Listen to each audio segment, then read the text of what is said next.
Title idea: The China Trap. When efficiency kills, you know how sometimes to win something you lower the price so much that at the end of the day no one actually wins? That is exactly where we are right now. We watched China for years. Their rise seemed unstoppable, didn't it? They literally became the world's factory. Cities with lights that never went out. Assembly lines ticking like clockwork day and night. They lowered prices like clockwork every single year until Western competitors finally said, "Okay, enough, we can't compete with them." This was actually a miracle of discipline and planning. They took human labor and created pure economic power, but every beautiful thing comes with a price. That thing we thought was China's greatest talent, the ability to make everything cheaper, faster, and bigger, is now where things are starting to unravel. Welcome to The Financial Historian. Here we talk about money and history, but rest assured, nothing is as simple as it looks from the outside. China's story is actually the story of modern capitalism, stretching like a rubber band to the breaking point. We are talking about a system that rewards growth at the cost of destroying the future. So, what happens if the world's largest economy optimizes itself until it ends itself? What happens when the thing we call efficiency becomes a curse? To understand this, let's go back a bit, to where the Chinese economic miracle began. The year was 1978. Deng Xiaoping stepped up and broke one of socialism's biggest taboos. He told people, to get rich is not shameful. On the contrary, it is patriotic. That was the moment the fuse was lit. Overnight, peasants became bosses and fields turned into factories. Foreign investors dove in head first when they saw this, of course. There was cheap labor, plenty of people, and the state was saying, "Come, whoever you are, just come."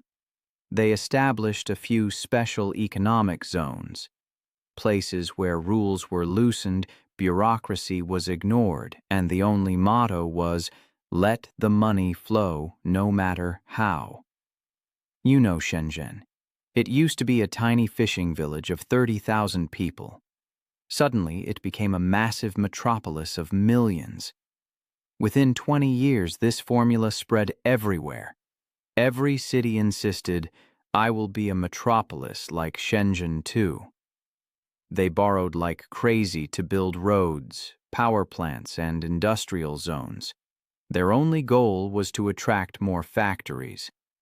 By the early 2000s, China wasn't just growing. It was literally devouring the world's steel, coal, and oil like a gluttonous giant.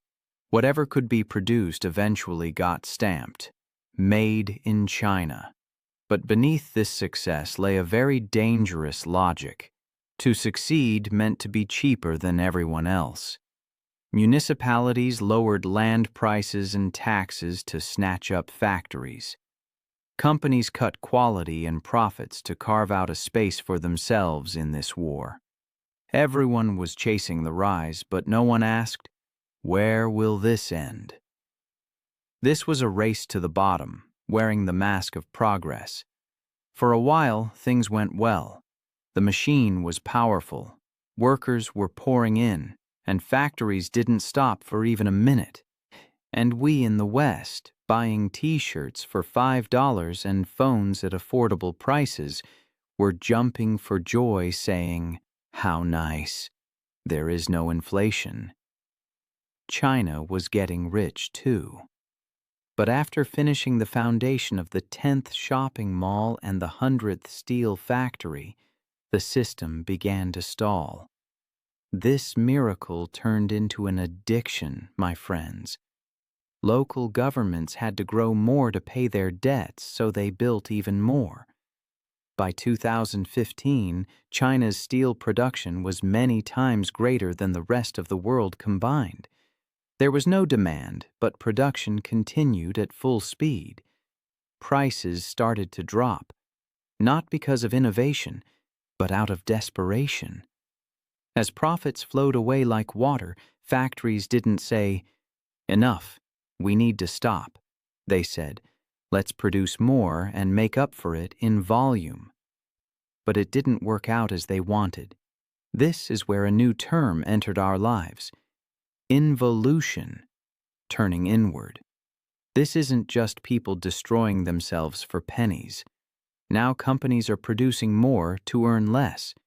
It's no longer about innovation. It has turned into a fight for survival.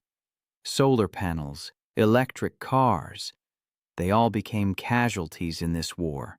State-backed firms flood the market with the same goods, driving down each other's prices. Profit margins are gone, but no one dares to stop. Because if you stop, they'll say, "It's over," and you lose face. And so, the vicious cycle began. You lower the price, the competitor lowers it too, and profits melt away. As consumers, we rejoice saying, "Ooh, it's practically free." But this cheapness comes at a cost. China is currently experiencing an industrial involution. Efficiency kills profit, and production kills purpose. This is not an innovation race. It is a race to the bottom. And in a race to the bottom,